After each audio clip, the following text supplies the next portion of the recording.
नमस्कार, बिहार मिथिला न्यूज़ में आपका स्वागत है। मैं हूं मनोज।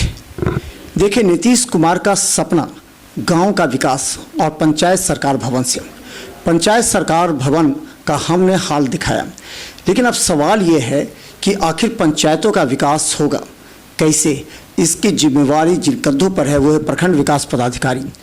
3 माह पूर्व यहाँ पर अपना योगदान देकर के पूरे बहादुरपुर प्रखंड में जहाँ जो कमियां हैं अपनी प्राथमिकता के आधार पर उन्होंने कार्य योजना तैयार की है और उस कार्य योजना के तहत विकास कार्य में जुट गए। हमारे साथ अश्विनी कुमार हैं जो बहादुरपुर प्रखंड के वीडियो हैं। अच्छा, आपने 3 माह पहले ही आप आए हैं, किस तरह आपने देखा पहले जो आपको जो पद मिला, जो आपने पदभार ग्रहण के उस समय? नमस्कार। 3 माह पूर्व मेरा यहाँ पदस्थापन हुआ है और अभी जो सरकार की जो प्राथमिकताएं हैं, जो हमारे ग्रामीण विकास विभाग की प्राथमिकताएं हैं, उसमें लोहिया स्वच्छ बिहार अभियान फेज़ 2 के तहत ठोस एवं तरल अपशिष्ट प्रसंस्करण क्रियान्वित किया जा रहा है, जिसके तहत हर एक घर से कचरा का उठाव करके उसका निस्तारण किया जा रहा है। जिसमें मैं आपके चैनल के माध्यम से सभी हमारे प्रखंडवासी को यह कहना चाहूँगा कि उस कार्य हेतु हमारे जो स्वच्छता कर्मी हैं वो हर एक घर से 30 रुपये प्रति माह उसमें एक स्वच्छता शुल्क की राशि सरकार के द्वारा निर्धारित की गई है।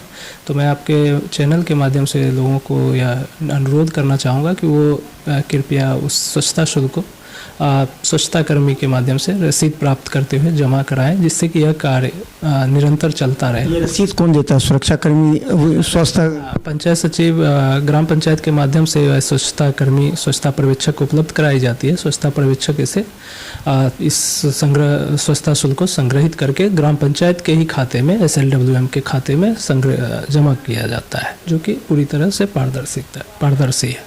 यह इस कार्यक्रम को निरंतर बनाए रखने के लिए किया गया है। दूसरी जो हमारे ग्रामीण विकास विभाग की प्राथमिक योजनाओं में है वो प्रधानमंत्री आवास योजना के जो अभी भी वैसे लाभुक हैं हमारे पूरे प्रखंड में, जो 181 अभी लाभुक ऐसे हैं जिनका घर का निर्माण, आवास निर्माण जो है अभी भी अधूरा है, जिसे प्राथमिकता सूची में सबसे ऊपर रखते हुए उसे जल्द से जल्द आवास पूर्ण कराने का हम लोगों ने टारगेट सभी आवास कर्मियों को दिया है।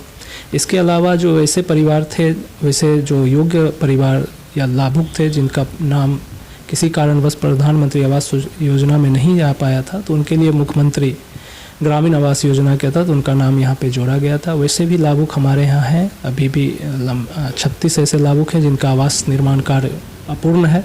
तो वैसे लाभुक का भी हम लोग प्राथमिकता के आधार पे वैसे लाभुकों का भी आवास पूर्ण कराने का कार्य कर रहे हैं। जनरल योजना का भी देखा होगा आपने, जो कई बार रिपोर्ट आई है, लेकिन काम हो रहा है उसमें या उसमें कुछ बाकी है या कहीं से समस्या आई है? पूर्व में यह नल जल योजना जो थी पंचायती राज विभाग द्वारा संचालित थी। अभी नए गाइडलाइन के अनुसार इस योजना को PHED को हस्तांतरित किया जा चुका है और अपने यहाँ जैसे भी अगर लोगों की समस्याएं आती हैं तो उसे तत्काल उसे दूर करने की कोशिश की जाती है पंचायती राज विभाग एवं PHED के द्वारा। एक अहम सवाल है कि प्रखंड के विकास के जो आइडियोलॉजी है वो कौन कौन सी मुख्य है जिस पर ध्यान देने की आवश्यकता है एक वीडियो, क्योंकि सभी जो जनता है या लोग हैं, जनप्रतिनिधि, उनकी निगाहें होती हैं कि वीडियो से कौन कौन सी अनुशंसा पर मुहर लगाते हैं ताकि विकास के कार्य कौन कौन से ऐसे। मुख्यतः प्रखंड स्तर पर जो सामाजिक सुरक्षा योजना है, सामाजिक सुरक्षा के जितने भी पेंशन की राशि है तो वो सारी प्रखंड स्तर पे संचालित होती है। इसके अलावा ट्राईसाइकिल वितरण का भी आवेदन ऑनलाइन होता है, जिसकी की अनुशंसा हम लोग करके फिर जिला भेजते हैं। उसके बाद जिला से अनुशंसित होने के बाद योग्य लाभुकों को ट्राईसाइकिल बैटरी चालित रिक्शा मिलता है। इसके अलावा सामाजिक सुरक्षा के वृद्धा पेंशन है, लक्ष्मीबाई पेंशन योजना है, इंदिरा गांधी राष्ट्रीय वृद्धजन पेंशन योजना है, मुख्यमंत्री वृद्धजन पेंशन योजना है। इस तरह के सामाजिक सुरक्षा के जो भी योजनाएं हैं वो हैं। और ग्रामीण विकास विभाग के जो 2 महत्वपूर्ण योजनाएं हैं जिनका अभी मैंने तुरंत ही चर्चा किया था, एक आवास योजना और एक लोहिया स्वच्छ बिहार अभियान या स्वच्छ भारत अभियान फेज़ 2 के तहत जो योजनाएं संचालित की जा रही है वो योजनाएं हैं। और जो भी हमारे जो प्रखंड स्तर पे पंचायती राज विभाग के हैं, आपूर्ति विभाग का है, ये सारी योजनाएं, सहकारिता विभाग की योजनाएं हैं, ये सारी योजनाएं विभिन्न विभागों का प्रखंड स्तर पर संचालित की जाती है। अच्छा, एक अहम सवाल और एक चुनौती होती है।